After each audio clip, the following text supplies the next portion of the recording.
ಏನು ಮಾಡ್ತೀರಿ? ಈ ಕಾಂಗ್ರೆಸ್ ಅನ್ನೋದೇ ಒಂದು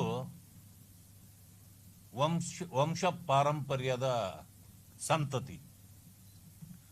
ಆ ಕಾರಣದಿಂದ ನೋಡಿ, ನೀವು ಯಾರನ್ನೇ ನೋಡಿ, ಡಾಕ್ಟರ್ ಬಾಬಾ ಸಾಹೇಬ್ ಅಂಬೇಡ್ಕರ್ ಅವರು ಒಂದು ಮಾತನ್ನು ಹೇಳ್ತಾರೆ. ಸ್ವತಂತ್ರ ಬಂದ ನಂತರ, ಸಂವಿಧಾನ ಕೊಟ್ಟ ನಂತರ ರಾಜಪ್ರಭುತ್ವ ಇತ್ತು. ಇಲ್ಲಿಗೆ ರಾಜಪ್ರಭುತ್ವ ಮುಗೀತು.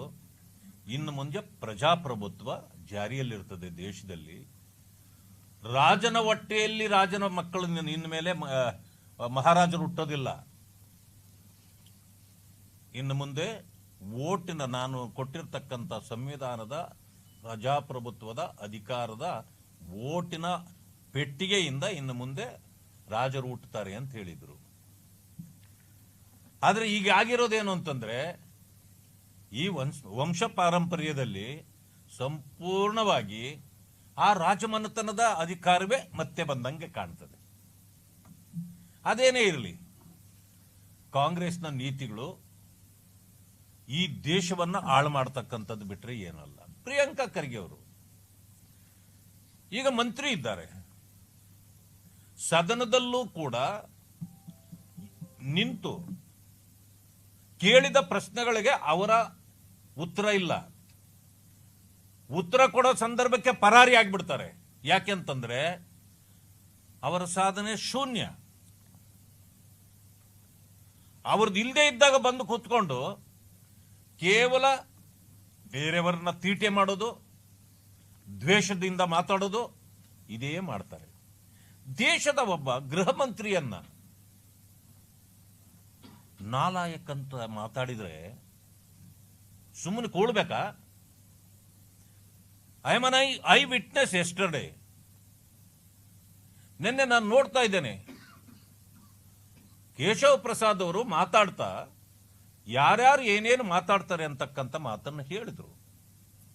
ಹೇಳಿದ ತಕ್ಷಣ ಈ ರೀತಿ ಪ್ರಿಯಾಂಕಾ ಖರ್ಗೆ ಅವರು ದೇಶದ ಗೃಹ ಸಚಿವರನ್ನ ಹೊರಗಡೆ ನಿಂತು ಬೀದಿಯಲ್ಲಿ ನಾಲಾಯಕ್ ಅಂತ ಕರೆದ್ರು. ಇದು ದ್ವೇಷ ಭಾಷಣ ಅಲ್ವಾ? ಇದು ಕಾಂಗ್ರೆಸ್ಗೆ ಕೇಳಿದ ಪ್ರಶ್ನೆಗೆ ಹೌದು, ನಾನು ಈಗಲೂ ಅದನ್ನೇ ಹೇಳ್ತೇನೆ ಅಂತೇಳಿ ಎದ್ದು ನಿಂತು ಸದನದಲ್ಲೂ ಕೂಡ ಅದೇ ಮಾತಾಡ್ತಾರ ಅಂತಂತಂದ್ರೆ ಏನಿದ್ರ ಅರ್ಥ? ದ್ವೇಷ ಭಾಷಣದ ಬಿಲ್ಲಿನ ಪರ ವಿರೋಧ ಚರ್ಚೆಗಳು ನಡೀತಕ್ಕಂಥ ಸಂದರ್ಭದಲ್ಲಿ ನೀವೇ ತಂದ ಬಿಲ್ಲಿನ ವಿರುದ್ಧವಾಗಿ ದ್ವೇಷ ಭಾಷಣವನ್ನೇ ಮಾಡಿದಿರಿ.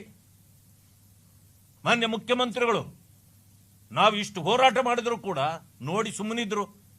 ಅವ್ರಿಗೊಂದು ತಾಕೀತು ಮಾಡಬಹುದಾಗಿತ್ತು, ಗೃಹ ಮಂತ್ರಿಗಳು ತಾಕೀತು ಮಾಡಬಹುದಾಗಿತ್ತು.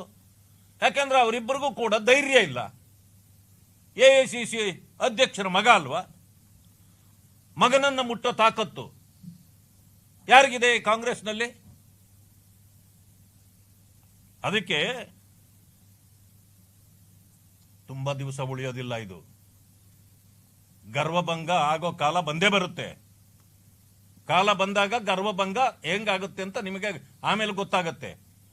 ಪಶ್ಚಾತ್ತಾಪ ಪಡೋ ದಿನಗಳು ಬರ್ತವೆ. ನಿಮ್ಮ ಬಗ್ಗೆನೂ ಜನ ಮಾತಾಡಕ್ಕೆ ಪ್ರಾರಂಭ ಮಾಡ್ತಾರೆ. ನಾನು ಮಾನ್ಯ ಮಲ್ಲಿಕಾರ್ಜುನ್ ಖರ್ಗೆ ಅವರಲ್ಲಿ ಮನವಿ ಮಾಡ್ತೇನೆ. ನಿಮ್ಮ ತಂದೆಯವರ ಮಾತು ಮಗ ಕೇಳೋದಿಲ್ವಾ? ಇಷ್ಟು ದುರಾಂಕಾರದಿಂದ ಮೆರೀತಾ ಇದ್ರೂ ಕೂಡ ಅವರನ್ನು ಹದ್ದುಬಸ್ತಿಗೆ ತರಲಿಕ್ಕೆ ಮಾನ್ಯ ಮಲ್ಲಿಕಾರ್ಜುನ್ ಖರ್ಗೆ ಅವರಿಗೆ ಯಾಕಾಗೋದಿಲ್ಲ? ನಾನು ಕೇಳ್ಪಟ್ಟೆ ಇತ್ತೀಚೆಗೆ ಬೇರೆಯವ್ರನ್ನ ಕರೆದು ಅವನಿಗೆ ಬುದ್ಧಿ ಹೇಳ್ರಿ ಅಂತ ಹೇಳ್ತಾರಂತೆ. ಅವ್ರು ಹೇಳಕ್ ಆಗ್ತಾ ಇಲ್ಲ. ಯಾಕೆ ಅಂತಂದ್ರೆ ಮಗ ಅವ್ರ ಮಾತು ಕೇಳಲ್ಲ ಅಂತ ಸಾಬೀತಾಗ್ಬಿಟ್ಟಿದೆ. ಆಮೇಲೆ ಮಾನ್ಯ ಖರ್ಗೆಜಿ ಅವರು, ನಾವು ಎತ್ತರದ ವ್ಯಕ್ತಿ, ಇವತ್ತು ಎಐಸಿಸಿ ಅಧ್ಯಕ್ಷರಾಗಿದ್ದಾರೆ, ನಾವು ಗೌರವದಿಂದ ಮಾತಾಡಬೇಕು.